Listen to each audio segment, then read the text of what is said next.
Jeg ikke huske om det men ikke Førska King James, hun tøtt etter King James-bøblene, ensko. Det nummer 8.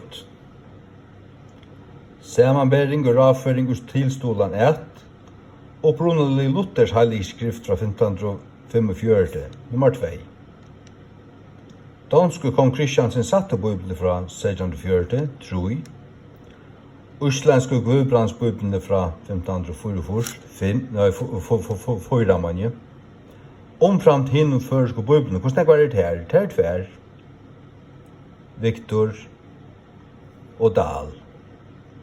Her er 6. Hon stendur av 6 bøblene til samans. Hva nummer er hon så? Hon stendur av 6 bøblene under seg. Hva nummer er hon så? Og nummer 6.